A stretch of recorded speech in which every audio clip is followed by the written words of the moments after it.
مفتی عبدالواحد قریشی اللہ کا انعام ہے، مفتی عبدالواحد قریشی اللہ کا انعام ہے، مفتی عبدالواحد قریشی اللہ کا انعام ہے۔ اللہ کی زمین میں محبت کا پیغام ہے، امت محمدیہ کی ہدایت کا انتظام ہے، ہم سب کے لیے وہ جناب واجب الاحترام ہے۔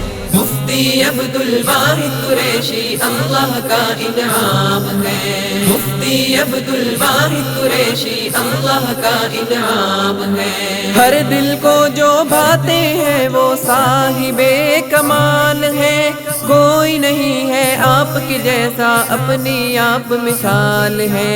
علم قرآن حدیث اور فقہ ہر منہج پہ کرتے کام ہے۔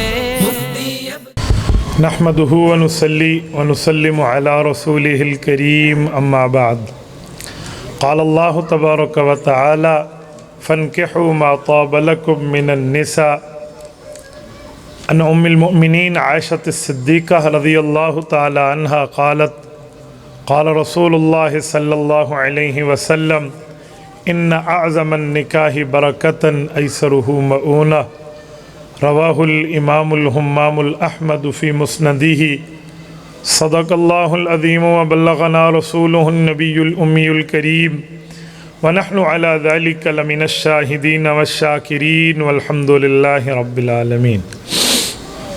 معزز ساتھیو، آج 5 نومبر 2021 بروز جمعۃ المبارک ہے اور آپ کے یہاں جامع مسجد سکرنڈ ضلع نواب شاہ میں میرے انتہائی عزیز محترم بھائی محمد بلال افضل نناری، اللہ پاک ان کی عمر میں برکات عطا فرمائے، ان کے نکاح کی تقریب میں آپ اور ہم جمع ہیں۔ جو بات اچھی ہو وہ کہنی چاہیے۔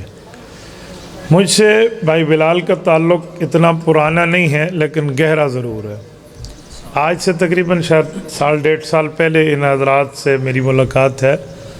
پہلے شاید یہ جانتے ہوں، میں ڈائریکٹ نہیں جانتا تھا۔ مجھے ایک بات نے متاثر کیا جس کی وجہ سے میں نے ان حضرات کی بات کو ایکسیپٹ کیا ہے۔ میں پچھلے سال سندھ کے دورے پر تھا، تو جب میں نواب شاہ سے گزر رہا تھا تو یہ مسلسل ہمارے ساتھ رابطے میں تھے کہ حضرت آپ ہمارے پاس رکیں گے۔ میں نے ان کو کہا کہ جب میں آپ کے یہاں سے گزروں گا تو رات کے 3 بج رہے ہوں گے۔ انہوں نے کہا جی ہم انتظار کریں گے، اور رات کے 3 بجے یہ سارے حضرات بالکل حشاش بشاش تھے۔ حضرت مولانا تشریف لائیے، تشریف لائیے، اللہ آپ کو خوش رکھے، جزاکم اللہ خیر۔ وعلیکم السلام بیٹے۔ تو رات کے 3 بجے یہ بالکل حشاش بشاش تھے، اور ہمارے ضلعی امیر یہاں کے حضرت مولانا عبدالقیوم چنا دامت برکاتہم کے پاس ہمیں لے گئے۔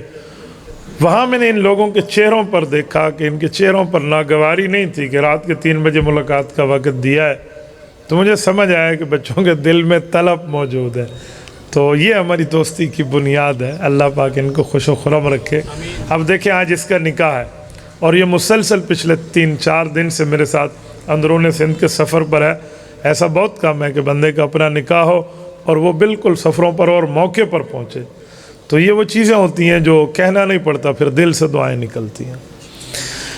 میرے دوستو، نکاح ایسی تقریب ہے جو رب کریم نے عرش پر منعقد فرمائی ہے، اور اتفاق جس دن اللہ نے اور جس وقت اللہ نے حضرت اماں حوا اور حضرت آدم کا نکاح منعقد فرمایا ہے وہ دن بھی یہی ہے اور وقت بھی یہی ہے، جمعے والا دن بعد نماز عصر۔ یہ بہت مقدس ہے، تو اس حوالے سے وقت بھی وہی ہے اور دن بھی وہی ہے۔ تو میری دعا ہے کہ اللہ پاک اس نکاح کو بھی اس نکاح کی طرح بابرکت فرمائے۔ نکاح کی تقریب میں لوگ گانے بجاتے ہیں، ڈھول ڈھمکے کرتے ہیں، ادھر ادھر کے معاملے، حالانکہ یوں نہیں ہے۔ رسول اللہ صلی اللہ علیہ وسلم نے فرمایا اعلنوا النکاح، نکاح کا اعلان کرو، وجعلوها فی المساجد، اور اسے مسجد میں ترتیب دو، مساجد کے اندر نکاح کیا کرو۔ تو یہ بہت بڑی فضیلت کی بات ہے، بہت بڑا ایک انعام کی بات ہے۔ تو ماشاءاللہ مسجد میں ہے۔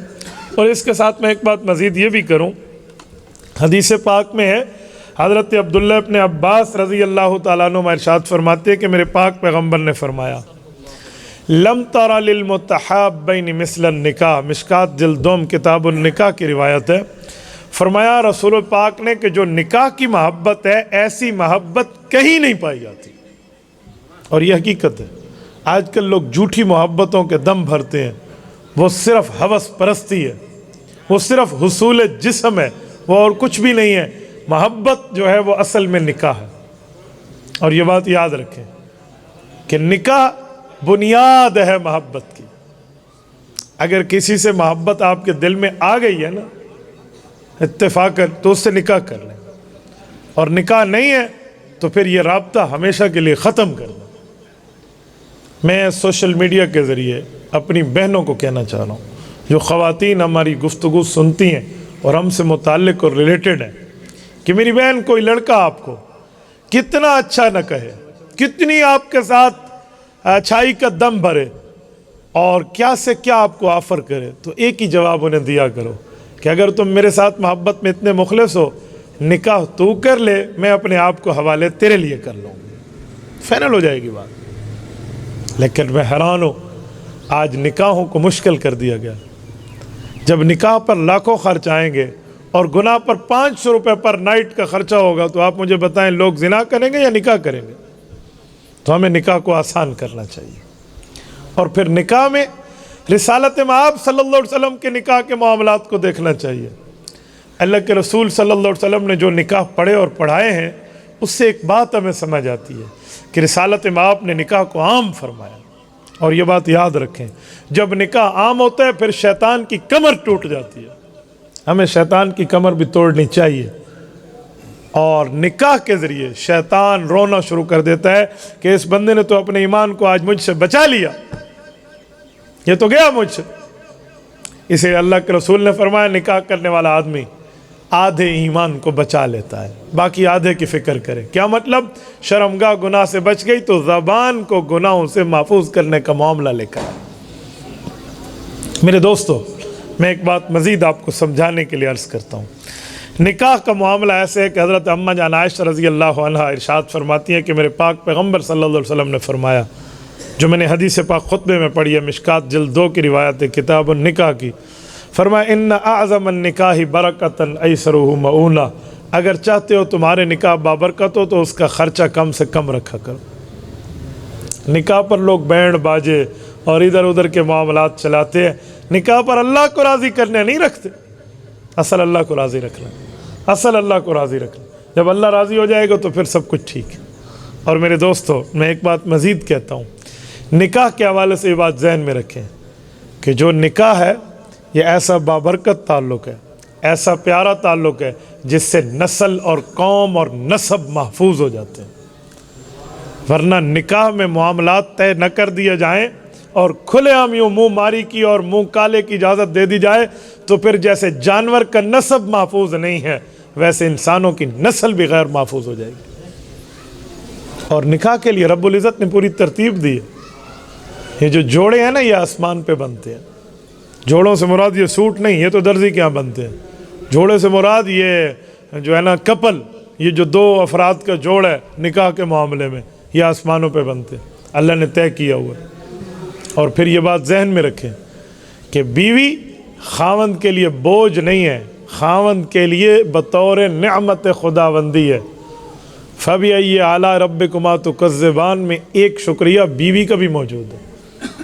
ہم کھانا کھاتے ہیں تو اللہ تیرا شکر ہے، پانی پیتے ہیں تو اللہ تیرا شکر ہے، کچھ اور اچھائی ہو تو اللہ تیرا شکر ہے، جو میرے ایمان کی محافظ بن کے آئی ہے اس پر اللہ تیرا شکر ہے، نہیں ہے تو اس پر بھی اللہ تیرا شکر ہے۔ اور میرے دوستو، بیوی کے معاملات میں یہ بات ذہن میں رکھیں کہ بیوی کی عزت اور احترام کریں گے تو پتہ چلے گا کہ آپ عزتوں والی ماؤں کی گودوں میں پلے بڑے ہو کہ انہوں نے آپ کو اپنی بیوی کا احترام سکھایا۔ لوگ بیویوں کی عزت کریں نا تو آج کل ایک غلط بات مشہور ہے کہ فلاں رن مرید ہو گیا۔ رن مرید کا کیا معنی ہے؟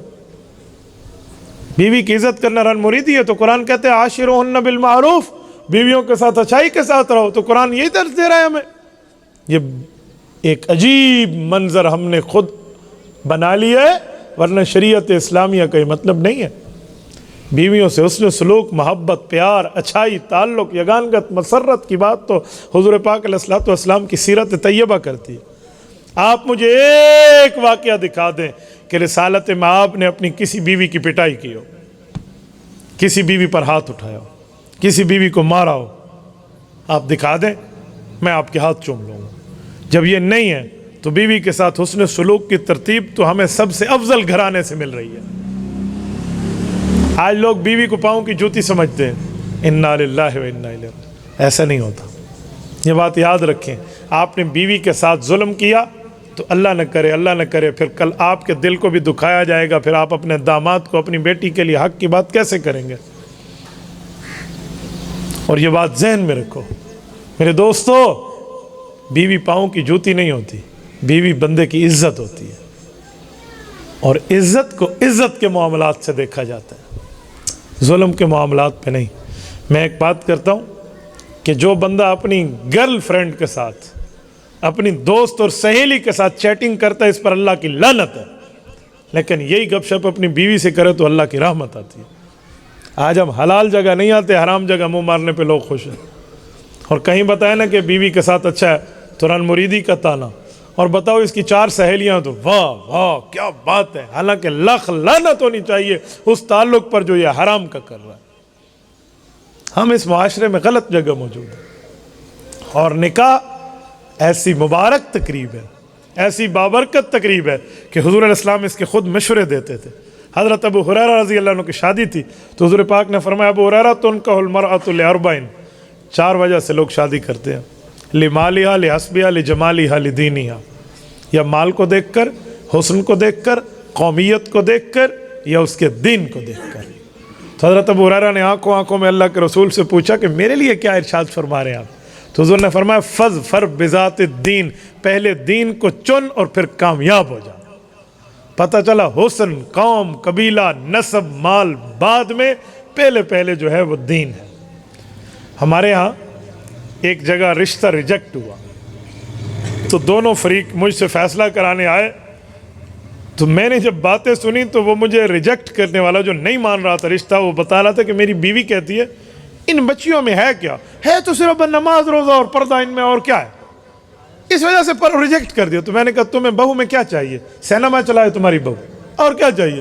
نماز، روزہ اور پردہ تو عزت کی نشانی آپ لے لیتی، نہیں آپ نے پتہ نہیں کوئی میڈیکل اسٹور بنوا کے اس کو کوئی شاپ کیپر بنوا لے۔ تو بھائی ایسی کوئی بات نہیں ہے، بلکہ معذور اگر بیوی بھی ہو تو پھر بھی شادی کر لینی چاہیے۔ محدث ابو زرعہ رحمۃ اللہ علیہ کے پاس ایک شخص آیا اور آ کر کہا کہ میری بیوی لنگڑی ہے، اس لیے میں نہیں لے رہا۔ تو انہوں نے کہا اگر تو نے اسے سے دوڑ لگوانی ہے تو پھر شادی چھوڑ دے۔ تو عجیب قسم کے معاملات دنیا میں آ گئے ہیں بھائی، یوں نہیں ہوتا۔ تو معاملات میں اچھائی دیکھیں، معاملات میں معاملہ سنت کے مطابق دیکھیں، شریعت کے معاملے کو دیکھیں۔ اور رسول پاک نے فرمایا النکاح من سنتی، یہ نکاح میری سنت ہے، فمن لم يعمل بسنتی فلیس منی، یہ روایت ابن ماجہ رحمہ اللہ نے سنن ابن ماجہ میں نقل کیا کہ اگر جو میری سنت پہ عمل نہیں کرے گا وہ میرے ہاں ہونے کا دعویٰ کس منہ سے کرے گا؟ تو بھائیو یہ بہت اچھی معاملہ ہے نکاح کا۔ میں ایک بات مزید بھی آپ کی خدمت میں نکاح کے حوالے سے کر دیتا ہوں میرے دوستو، یہ نکاح کے معاملات میں ایک بات بنیادی طور پر سمجھیں کہ نکاح میں کل 6 چیزیں ہیں، 7ویں چیز نہیں ہے۔ 2 فرض ہیں، 1 واجب ہے اور 3 سنت ہیں۔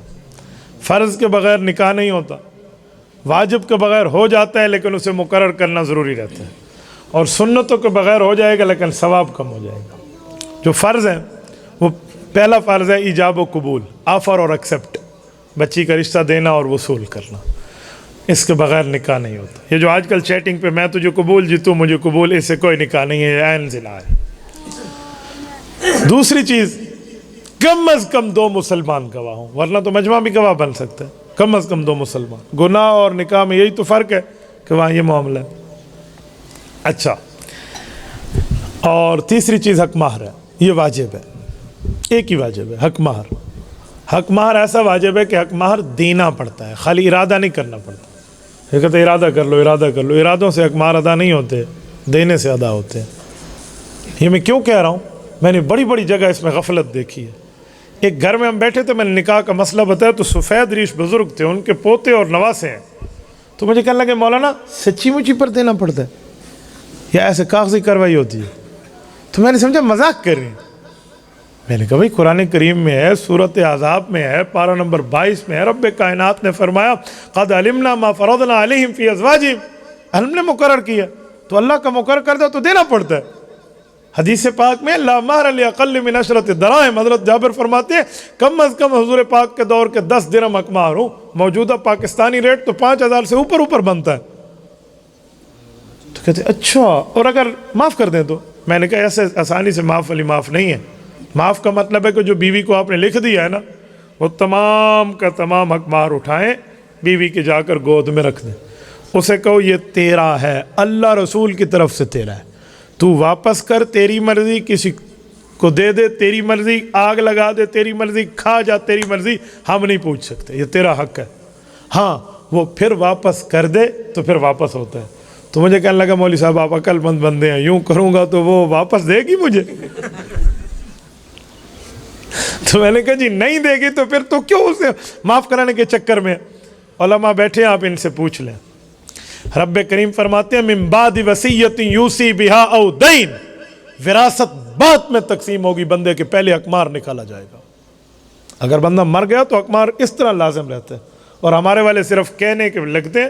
اور میں نے ایسے لوگوں کو بھی دیکھا، اب آپ کہیں گے پتہ نہیں یہ کیا مسئلے اس نے چھیڑے ہیں، میں نے تو بڑا ایسے سینسر کر کے باتیں کی تھی، لیکن اب آپ کو میں پوری بات ہی سنا دیتا ہوں۔ حق مار بیویوں سے سیل کروا کے بیچ کے کاروبار میں لگا جائیں گے اور کہیں گے میں تے کو کانٹے بڑھوانے سے، یعنی میں تمہیں ٹاپس بنوا کے دے دوں گا، میں تجھے یہ جمر ممر لے کر دے دوں، کچھ بھی پوری زندگی نہیں دیتے اور اقمار کو کھا جاتے۔ تو بھائی تم نے اس سے قرض لیا ہے تو قرض تمہارے اوپر واجب ہے دینا۔ تو اور 3 سنتیں ہیں۔ پہلی سنت ہے خطبہ نکاح، نکاح کا خطبہ پڑھنا، یہ سنت ہے۔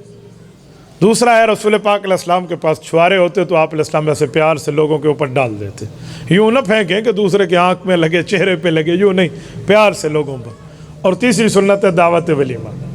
دعوت ولیمہ نکاح کے بعد نہیں ہے، شب زفاف کے بعد ہے، یعنی سہاگ رات کے بعد والا جو کھانا ہے وہ دعوت ولیمہ ہے۔ آج کل لوگ کیا کرتے ہیں، لڑکی والے کے ساتھ ڈال دیتے ہیں کہ وہ لڑکی بھی دے گا اور وہ رات کو روٹی بھی دے گا۔ جی نہیں، لڑکی والے کے ذمہ نہیں ہے، یہ لڑکے والوں کے ذمہ ہے، یہ دعوت ولیمہ ان کے۔ اور دعوت ولیمہ میں ایک خیر الولیمہ ایک شر الولیمہ ہے۔ خیر الولیمہ یہ ہے جس میں غریب بلائے جائیں اور خیر امیر بھی آئیں لیکن غریب بھی آئیں، اور شر الولیمہ یہ ہے جس میں غریبوں کو چھوڑ کے صرف امیروں کو بلایا جائے، وہ شر الولیمہ ہے۔ تو اس لیے خیر الولیمہ کرنا چاہیے اور شر الولیمہ سے بچنا چاہیے۔ اللہ تعالیٰ آپ کو رحم صراط مستقیم عطا فرمائے، شریعت اسلامیہ کے احکامات پر اللہ تعالیٰ ہمیں عمل کی توفیق عطا فرمائے، اور اس نکاح کو بھی اللہ تعالیٰ قبول فرمائے۔ آپ کی جو بیٹی ہیں یاسمین بنت مشتاق احمد نناری، اس کے نکاح کی اجازت اگر آپ مجھے دیں کہ میں بلاول علی نناری مرحوم کے علی محمد مرحوم کے جو بیٹے ہیں، ان کے نکاح میں حق مہر 13 گرام سونے کا سیٹ، جس کی پاکستانی قیمت بنتی ہے تقریباً 1.5 لاکھ روپے، اس کے عوض میں ان کے لیے نکاح کی اجازت آپ سے مانگتا ہوں۔ آپ مجھے نکاح کی اجازت دی ہے؟ جی اجازت۔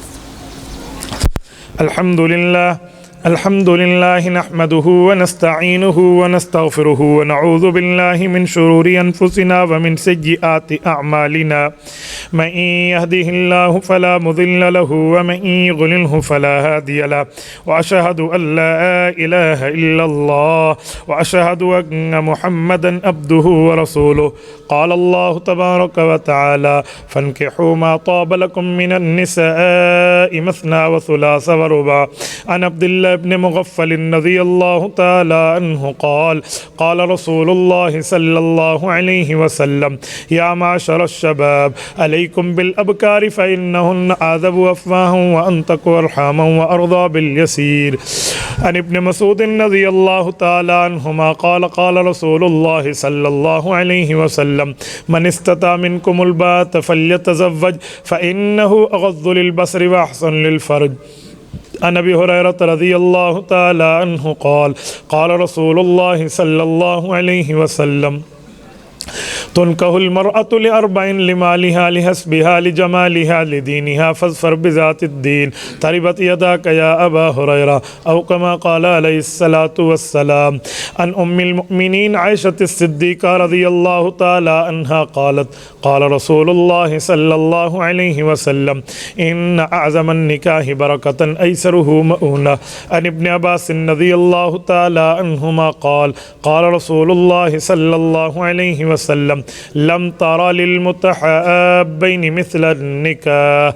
عن عبد الله رضي الله تعالى عنه قال قال رسول الله صلى الله عليه وسلم النكاح من سنتي فمن لم يعمل بسنتي فليس مني. هكذا رواه الإمام الهمام بن ماجة القزويني في سننه. اللهم ألف بينهما كما ألفت بين آدم وحواء عليهما السلام. اللهم ألف بينهما كما ألفت بين موسى وصفور عليهما السلام. اللهم ألف بينهما كما ألفت بين هاجر وسارة وإبراهيم عليهما السلام. اللهم ألف بينهما كما ألفت بين عائشة ورسول الله صلى الله عليه وسلم. اللهم ألف بينهما كما ألفت بين فاطمة وعلي رضي الله تعالى عنهما. بھائی بلاول علی نوناری آپ کے والد علی محمد مہر مرحوم، میں آپ کو مخاطب کر کے کہہ رہا ہوں کہ مشتاق احمد نوناری صاحب کی بچی یاسمین کے نکاح کی اجازت انہوں نے مجھے دی ہے. ان کے والد نے 13 گرام سونے کا سیٹ حق مہر، اس کی بنیادی قیمت 1.5 لاکھ روپے بنتی ہے. ان گواہوں کی اجازت سے ان تمام مسلمان گواہوں کی موجودگی میں آپ کے نکاح میں دیتا ہوں. آپ قبول کرتے ہیں؟ اللہ مبارک فرمائے، اللہ مبارک فرمائے. جزاکم اللہ تعالی.